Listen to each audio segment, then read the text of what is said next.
And we can see that the people, once again, they spoke up, and they're looking to move away from the central bankers, or I guess you call them the bad guys. And we can see so far we have the Brexit, we have the Italian referendum. They really didn't have the vote on to leave the EU yet, but we know there are other countries that are looking to do this. And one thing I see from all of this is that nothing has actually been done yet. Yes, we've had the referendums, like in the UK, but they haven't invoked Article 50 as of yet. Italy, they've taken the first step. So do you think the bankers, the central bankers, are they going to stop this from continuing? Do they have the ability to stop it? No. This truly is a revolution around the world, and obviously the big one is the Trump winning the election. That the bankers were sure that they had rigged everything properly, but from what I can see, the good guys are absolutely winning this war. For years, people were telling me that there are no good guys, and there's no outside savior that's going to come and help us. I believe that there is no outside savior. The good guys are us, and the things that we do, and there are some powerful people within the military that are working to take down these banksters and the bad guys and the pedophilia guys. All this, the whole system is changing, and it's coming apart, and it's not going to stop with the Italian referendum. With Italy right now, you got the ECB absolutely rigging every market, just like in the United States, to keep things together. But they're going to fall. Every nation state or whatever they are in Europe, they completely lost their nation when they signed up with the EU, because if you don't have control of your own money, you're absolutely screwed. And how the people of Europe let this happen in the first place is beyond me. But now they're saying no more. We learn the errors of our ways, but the problem, of course, is going to be that they have no other form of currency, and so it's pretty much guaranteed to be a rocky road for everyone, even within the United States from here on out. And this will continue in Europe. It was always kind of the plan to have Europe go first, and then the United States, as far as the economic crash and the monetary implosion and the implosion of the derivative market. So yeah, things are moving right along. It's picking up speed, going faster and faster into the new year. Lots of signs pointing to massive changes next year, and I'm knee deep in that, trying to understand how this will all play out. Nobody really knows how it's going to play out, but the long-awaited transition is in full bloom, and it's easy to see now with the Brexit and the Trump win and the Italy referendum, and you're going to see it just tick one by one throughout Europe, that people are going to throw off their suppressive leaders and pick somebody new, completely different, with a different idea for their country. And they have to, because we're approaching a time when everything that was old will be thrown out, and we're going to have to reconstruct something new for the future. You mentioned Trump, and we see that Jill Stein, backed by Soros, probably Clinton, they're pushing these recounts in Pennsylvania, Michigan, Wisconsin. Do you believe these recounts are really to, the purpose is to recount the votes, or is there something underneath this that they're really trying to do? Well, it's their last-ditch effort to it's not about the recounts. The vote was rigged. All votes are rigged these days with computers. The question was who had the rigging power, and Trump had the rigging power. The good guys had power over George Soros, who literally funds and creates these voting machines, the electronic voting machines. But it's much deeper than that. They won't be able to stop Trump from getting into the office, if anybody gets in the office, as long as, the world doesn't fall apart between now and January 20th. But the whole idea of the recount was to delay the electoral votes that are supposed to be cast on the 20th of December, and then they're counted on the 3rd of January by the new Senate. And if it will probably go to a vote in the House and the Senate whether or not the electoral votes will be honored, which is the right. Anybody can raise their hand on January 3rd when the electoral votes are being counted and say, I want a vote within the House and the Senate. But the problem, obviously, is that Republicans control the House and the Senate. A lot of that has to do with who Trump is putting in office, picking to be our the leader, the head of the Fed and the head of the Treasury and the head of all his cabinet appointees. He has to sprinkle in bad guys, and as I call them, and people from the old establishment, just so he gets in on the 20th. Remember, Trump is the best firer in the world. He'll fire.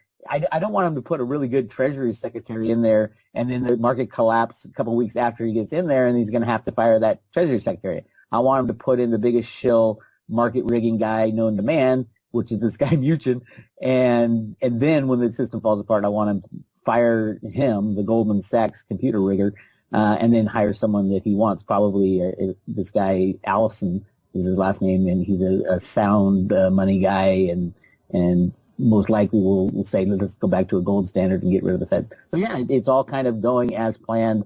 So this recount, I think, is an aberration. Nothing will come of it. And the reason nothing will come of it is the good guys have the dirt on the bad guys, and Clinton's not going to say anything, or she'll be thrown in jail in a blink of an eye. And once they release her real emails, which are so criminal and so scary, and I think at some point that kind of exposure has to happen to these people who are stepping down now from control.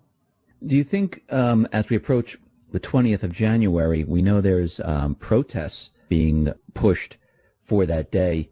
Do you think the bad guys at that point would try to have those protests become riots and spread across the country?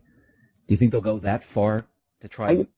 It's definitely part of obviously people want that to happen within the losing crowd, people who the Democrats and the people who lost this vote and think Trump's the Antichrist.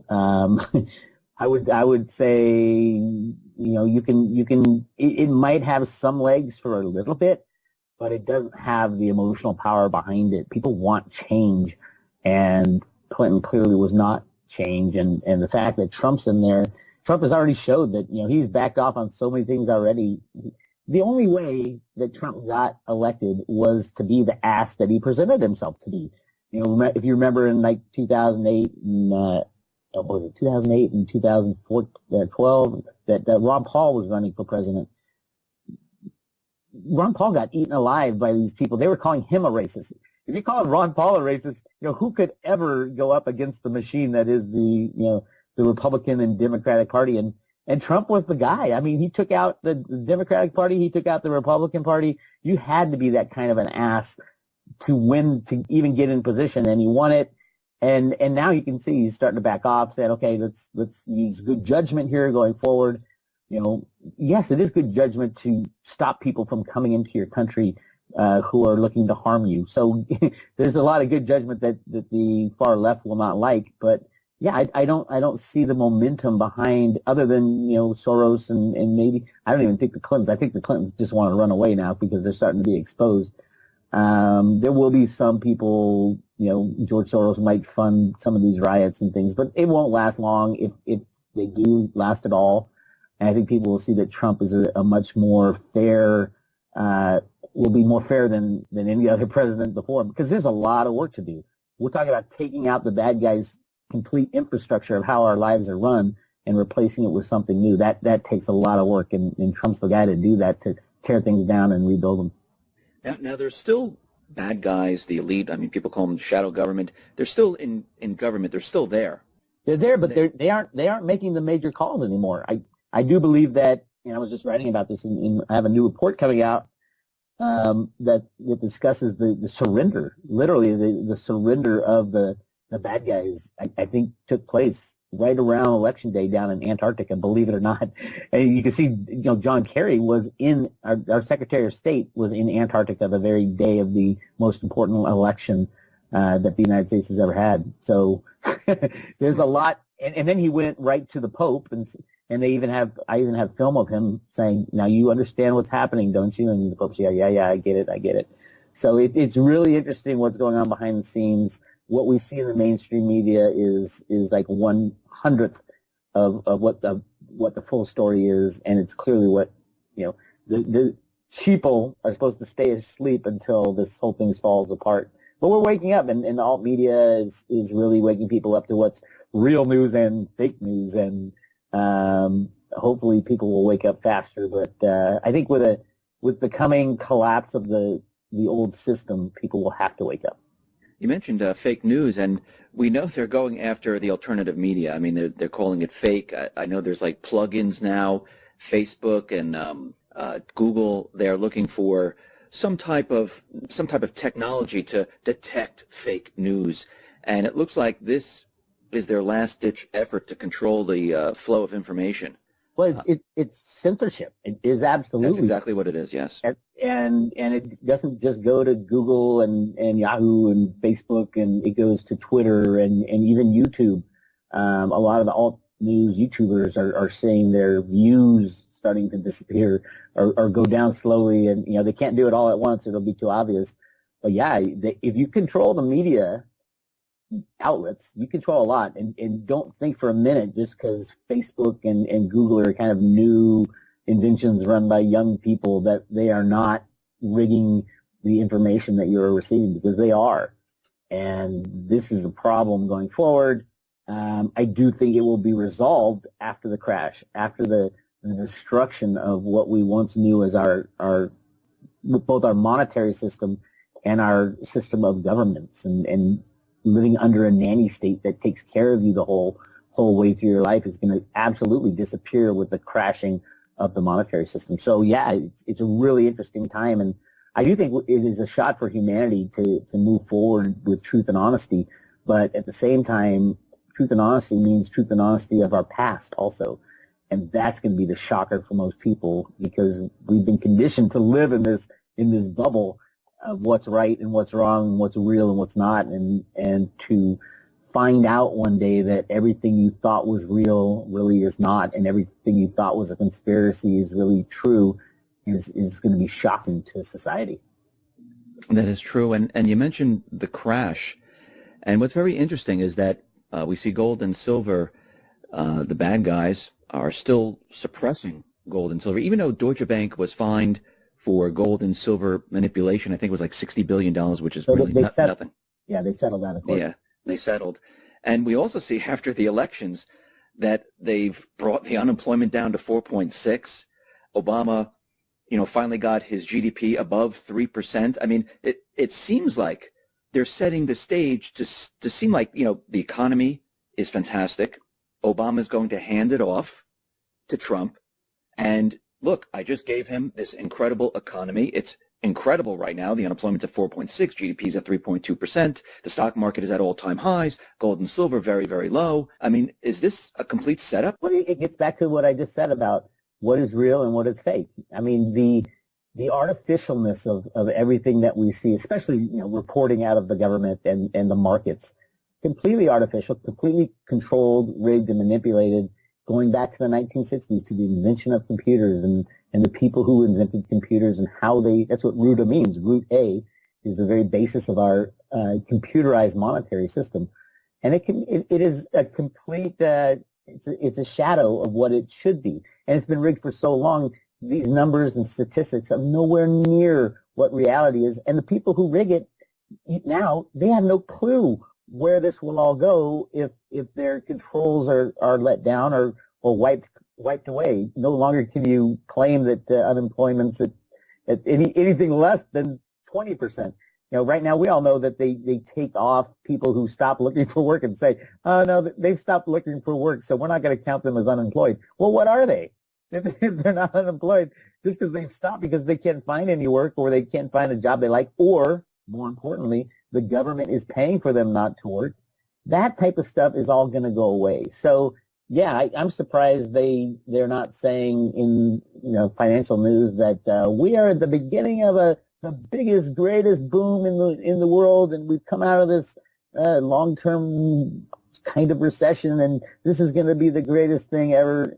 They're not really touting that because they know that would be a little too sensational, and they don't want to get caught in their lies still. But saying that we're in good shape when Deutsche Bank, the world's largest derivative holder, is thinking about going bankrupt because the United States is going to fine them $16 billion. Well, they hold $50 trillion in derivatives. Why is no one talking about that? Why isn't anybody talking about the Deutsche Bank sovereign bond holdings all throughout Europe. They're the largest holder of European bonds in these European countries, Italy, Spain, France, you name it in Europe they're falling apart, and they're gonna default on their bonds, and that's gonna be really ugly for the derivative world. So yeah, everything is fiction. And once the system crashes, and it's gonna crash overall, everything, as in every stock, every bond, it's the exchanges that are the problem. And they're all over rehypothecated, and if you think you own a stock in your 401k, let me tell you, you don't. You gave these brokerage houses and mutual funds money, but they never went out and bought stocks for you. They didn't buy it. They used that money to rehypothecate everything else that they do. Your Schwab account, they never went and bought that stock that you think you have in there. It's just a piece of paper telling you that you own it. And you could tell by the amount of volume traded in these stocks every day. Every 5 to 10 days, the full float of the shares of the company are traded, which is ridiculous because you haven't touched your stock forever. It's in your 401k, but other people use it and trade it, and it's just a complete fictitious game of musical chairs. And when the music stops, there's not going to be enough chairs for everybody who holds electronic financial assets.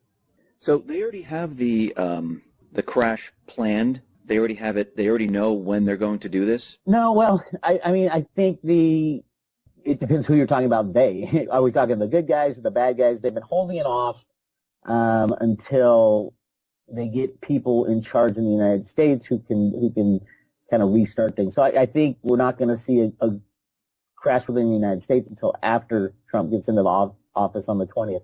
But he's been saying for over a year that he would rather it crash before he gets into office. So yeah, I think at least the bubbles will burst. Now I don't know if they're going to try to kind of rejigger the same system. I doubt they will. I think it will be more of you can't control the derivative bubble when it bursts. And in Europe, that's exactly what is going to happen with all these countries kind of bailing on the financial elite. The ending of the euro will destroy every unbacked fiat currency.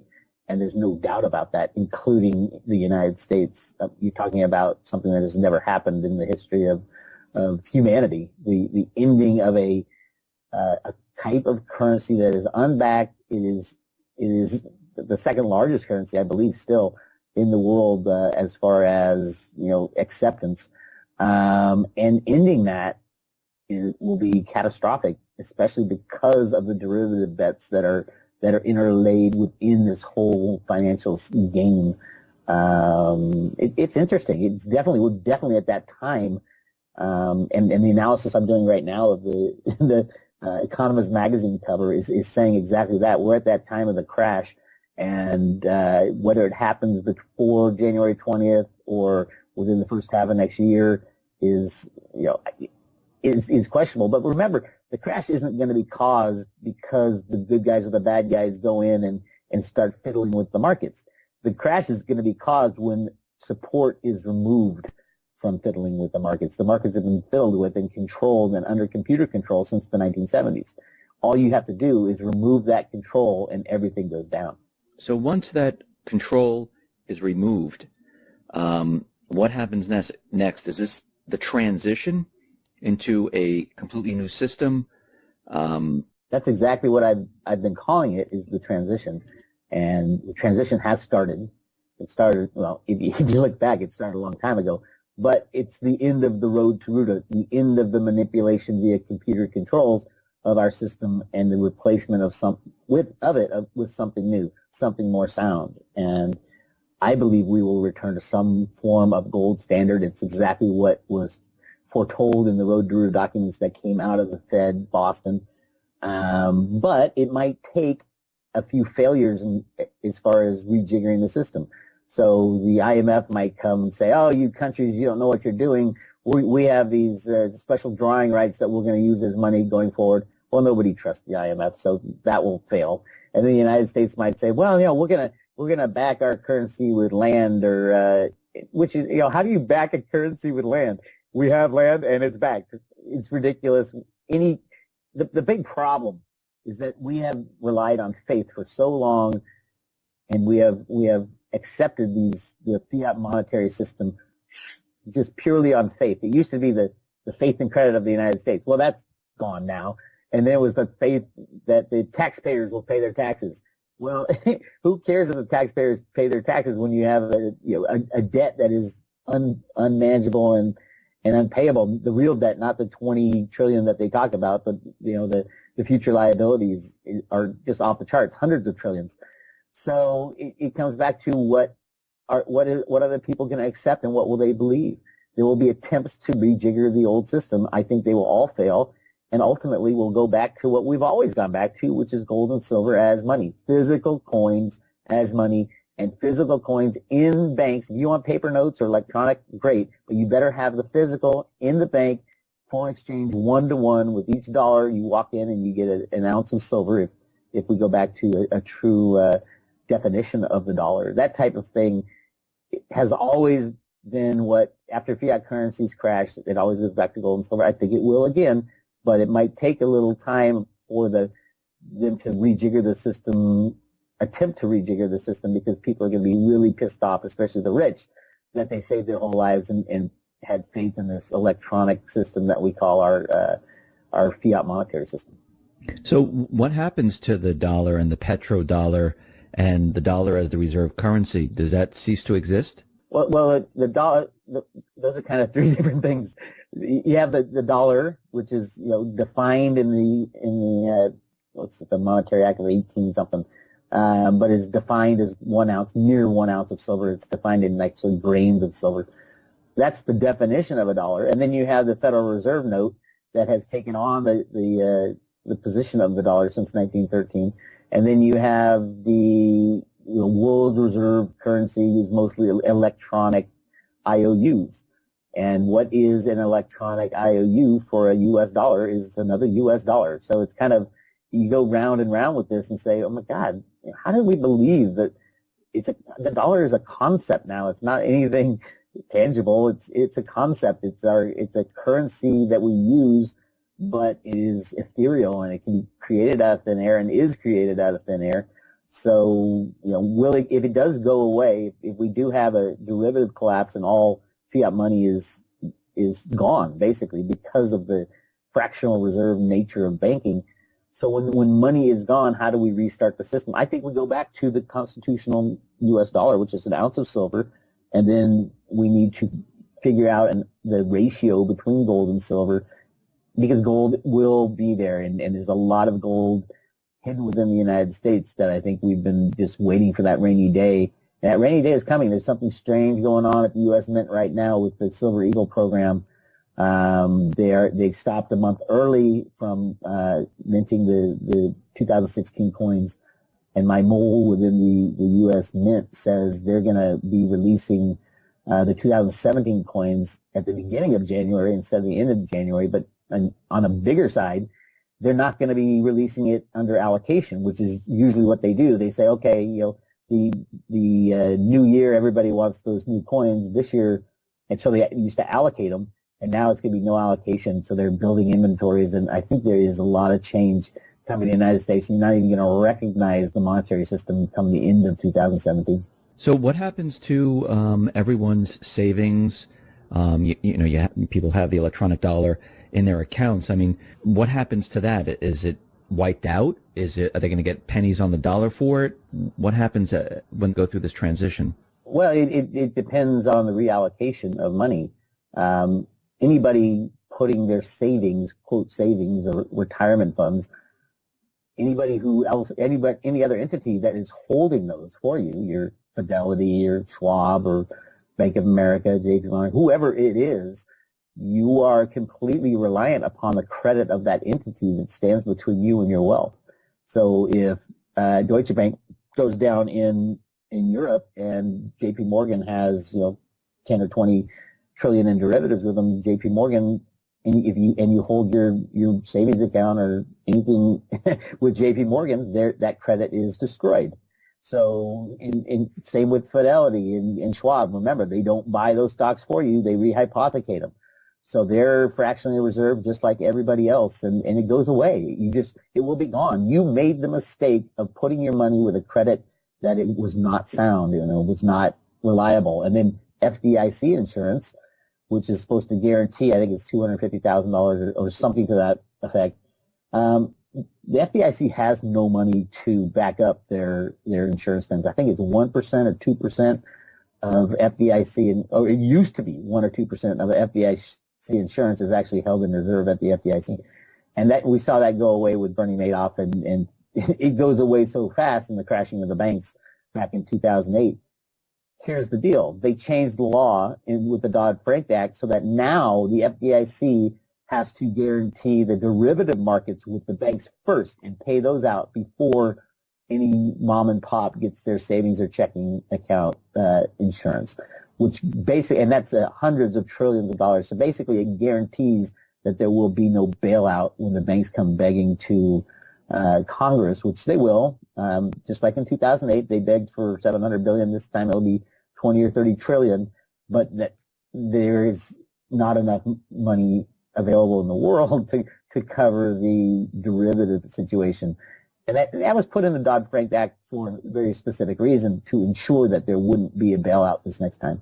So yeah, if you hold money, if somebody else holds your wealth, you will lose it. It is a guaranteed fact. You will lose it in the crash. You can beg for reallocation of new money and all that all you want, but it was your mistake to trust that these credits would survive any kind of banking collapse that's in the future. So how does gold and silver protect you? I say it, many people say it, you should have the physical gold and, keep it out of the system. In the end, how will this protect you? What do you do with it? Well, you keep it, you hide it, you store it on your own possession, make sure there's no credits between you, no business credits. You don't hold it in a vault. You don't, third party vault. You don't hold it in a certificate or SLV or GLD, the exchange traded funds, because all those credits need to stay, all those companies need to stay in business. Gold and silver has always been the kind of go-to money. It's still constitutional money within the United States. It has always been the form of money that people have turned to when there's a monetary crisis or when there's a monetary collapse. Now, this just happens to be the biggest bubble in the history of bubbles on the monetary scene, the bubble of fiat money. And everybody at some point, if you don't have physical gold and silver in your hand, you will be kicking yourself that you didn't make that step to remove the money from SLV or GLD, remove the money from even banking or mining shares. There's going to be no exchanges open, and there's going to be most mines within the United States and around the world will be nationalized, because when the system collapses, a country will not allow just a handful of people to be in control of the wealth of the future wealth of the nation. So yeah, I think even in the United States, there's going to be a lot of nationalization. And the Fed Boston comic books say exactly that. Should the government be digging the metal that is used as money out of the ground, or should it be private companies and private individuals? Should that ownership, continue? But remember also, with rehypothecation, you don't own those mining shares anyway. Even if you certificate them and you walk up to the mine and say, "Hey, I have a certificate," well, everybody got screwed in this collapse. So your certificate, they'll say, "Go wipe your butt with your certificate." The rule of law won't even be enforceable when it comes to that type of stuff, because of the rehypothecation of all the certificates out there, all the fake shares that are traded every day. Even the SEC in their own documentation says over 200 million shares are not settled every day. And it's just insane even what they admit, and that's only the things they admit. So yeah, the insanity continues, and if you don't have physical metal in your own possession, I think you're absolutely crazy, and expect to lose everything that's electronic held by a third party. For those financial institutions that still exist during this transition period, there will be none. There'll be none at all. So, well, which one would? I mean, a small mom and pop, maybe. No. Everybody is. Well, first of all, we have a fractional reserve system, so even the small mom and pops that are only leveraged, say they're only leveraged 2 or 3 to 1. Leverage is leverage. Remember, all their customers are going to have lost everything too. because of when the large banks go down, the small banks go down, and when the small banks go down, the credit unions go down, and because it's all intertwined, it's all intermixed. Yeah, they might not have derivatives, but all their customers lose everything too, and their customers will be running to the bank to withdraw whatever cash they might be able to get their hands on, which is impossible in a fractional reserve system. You got it's a wonderful life type of event. It's a run on a bank, and the banks don't have the money. Their money, your money's invested in Joe's house and in Fred's house. It's the same thing that goes. A monetary system, a large bank that collapses, they call them too big to fail. If one fails, the reason it was too big to fail is that if it fails, every other monetary institution would fail as well. So I just want to make this clear. So when this happens, there'll be no place to run to get your money. Well, there will be no money to be had. I mean, people are going to run to. I mean, if I'm living in a certain town, they're going to run to their bank, right? They'll run to their bank, right? I want my money. I'm going to go to ATM. I'm going to try to get into the bank. I want my money. And the first 2 or 3% will be able to get their money out, and then all of a sudden the bank has no money, because remember, they are fractionally reserved. And they don't even hold the money truthfully anymore. But true. even if theoretically, if they're, a conservative leverage is say 8 or 9 or 10 to 1. If they're 10 to 1 and you have 10% of your customers saying, I want my money, they pull it out, the bank has nothing. So they have nothing to give to anybody else. It's all invested in other types of assets. Now, say they start selling, which everybody does, start selling those other type of assets. Those assets go down a whole lot faster because everybody's selling the same thing to just get some kind of liquidity. And then they just throw up their hands, shut the door, and walk away. And that's what will happen. And then you rely on your government, and your government has already said, well, we changed the law, and it's only derivatives get paid out first in the hundreds of trillions of dollars. We don't have those, so we go to Congress. They go to Congress, and this progression, you can see it happened in 2008, but they gave them the bailout. This time they'll be going to Congress, say, well, we need 20 or 30 trillion, but also we're going to have to bail out we're going to have to give the FDIC a couple $100 trillion for the derivative problem, because that has to be paid out first. And Congress will say no. Congress wouldn't even be allowed to say yes to another $700 billion bailout, much less hundreds of trillions. Something so outrageous and so angering to the people, because we got screwed once again by this financial system and the banksters. There'll be a lot of anger out there. No way Congress is going to get away with another bailout. Throughout this transition, and when the system comes back online and whatever they're going to do, and people have, the paper with their account and says, okay, I have, $50,000 in the account. What do? They bring the... Well, yeah, no, you don't have you have $50,000 that was held by a company called Bank of America. Bank of America is insolvent. It has zero. You have zero. You have nothing. Now, the question is, with the new system, when a new form of money is reallocated, and the Fed Boston talks a lot about this in the Road to Ruta papers, when a new form of money is reallocated, you have to have buy-in from the people. That is the hardest part, the redistribution of the monetary wealth of a nation after a crash like this. No, the rich aren't going to be able to come in and say, hey, I had $3 million. I want my $3 million. No, it's not going to happen. What's going to happen, I believe, and the Fed Boston wasn't even sure of this, is that they had a system in place, not in place, but planned, where they will allocate money according to your Social Security balances, which is really interesting, because what that would do is it wouldn't do anything for those who have large savings accounts or anything like that. Those would be gone. But what it does is that it reallocates money according to who's paid into the system the longest. Because Social Security balances, you think now Social Security is like nothing, you can't live off it. That's because they've been hyperinflating the currency. But if all other money is gone, those Social Security balances in real U.S. dollars, a monetary system backed by gold or silver, that would be a whole different thing. And so those who have put in the most work over time will get the most, and those who have put in less will get a lesser amount. I think everybody would start with like a base currency, say everybody has, $100 in gold and silver added to your account if you're a taxpayer, type of thing like that, and then we'll reallocate some money to the wealthy. And then over time, as people work harder, they'll make more money, and the system will get up and running again. But again, this is extremely difficult to do, and especially coming from an electronic monetary system, how are they going to rejigger the system to, start the flow of capital again? It's going to be really difficult. I think it'll be nation by nation, and we will shut our borders. And the cover of the 2017 Economist magazine has this hermit card on the top right. It's these tarot cards that I'm analyzing, really interesting stuff about how this will all go down. But I think we will stop trading with people for a while, and no one would accept the U.S. dollar, obviously, but issue a new form of currency based on sound money, based on gold and silver, because those people that have rigged our system for so long and abused it for so long will not be trusted. And it's all about trust when it comes to fiat money. So yeah, there are plans, but even the Fed says in the Road to Ruta stuff that they don't even know if the people will accept something like that. Something is kind of fair as redistribution of money according to Social Security balances.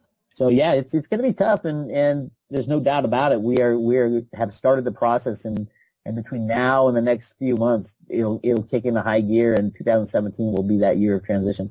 So if people can't get their currency out, and we have a complete meltdown of the system, what about goods, supplies, things being delivered to stores? Well, that's the other problem. We have what they call a just-in-time delivery system now. It used to be there was warehouses full of stuff, and they'd send them to the stores. And when a company wanted to build their inventory, they would build warehouses. Now you order something, and the warehouses are trucks and ships that ship it all. And because of the cost of holding large amounts of inventory, it's opportunity cost, but it's also a financial cost of holding value, and that value's not out there making money. People don't have large inventories. If you look at grocery stores, they have enough for a couple days before they get their next shipment. Now, in times of emergency, it goes from a couple of days to a couple hours, to run and get stuff. But yeah, that's the problem. Is the whole commerce problem? Is that the world has changed, and will the internet even be working? It takes companies surviving and thriving and being maintained. Will the internet be working? I don't even know. I mean, there are so many issues that this is going to affect, and that's exactly where we're headed. In the time of transition, the beginning part is going to be horrific. Many millions will die, literally die, from all kinds of problems, to the lack of power, to the lack of availability of medicine, to food, to riots and civil disobedience. And the government won't even be working because there'll be no money to pay the government. And our government is so overblown. I think it's 30 million people now either work for or are contractors and completely depend on the U.S. government, which is insane, the federal government, because our founding fathers wanted a tiny, tiny, tiny federal government. And you can see the consequences now of a government being so overblown that they control our lives. And you take that out, you take the nanny away from the nanny state, and you got a lot of chaos. Ultimately, it would be good, I think, for humanity, but there's a lot of chaos getting from here to there. When all is said and done, is the private central bank, is that still going to be in existence? No, not even anything resembling a private central bank. And I have talked a lot about where this whole concept of the Federal Reserve Bank in the U.S. came from, and why we rejected it so many times until 1913. I like G. Edward Griffith's book, The Creature from Jekyll Island, but I think he's missing a big concept there. And the big concept behind all that is this gigantic gold mine that they found within the Grand Canyon that would have destroyed the monetary system had it been released, because it was literally millions of tons of gold. Not at the time, there was, I think, 100 million ounces of gold floating around, but literally the mines, the gold discoveries just within the United States are going to blow away all statistics of what we've been told, how much, the 2 Olympic swimming pools of gold is so ridiculous. That was invented by Harry Oppenheimer in the 1960s because he controlled the gold markets in South Africa.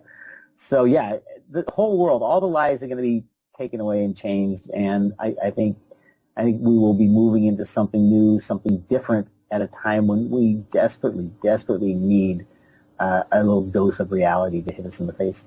Bix, thank you very much for being on the X22 Report Spotlight. Once again, how can people see your work? Go to roadtoruta.com, sign up for free emails. And I've got a report coming out this week on the Economist magazine cover that it's amazing. It has the spread of tarot cards and all the stuff we've been talking about today.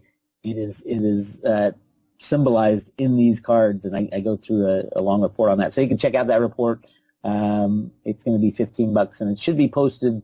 The link should be posted to the website by probably Thursday or Friday of this week. All right, Bix, thank you very much for being on the Spotlight. All right, thank you, Dave.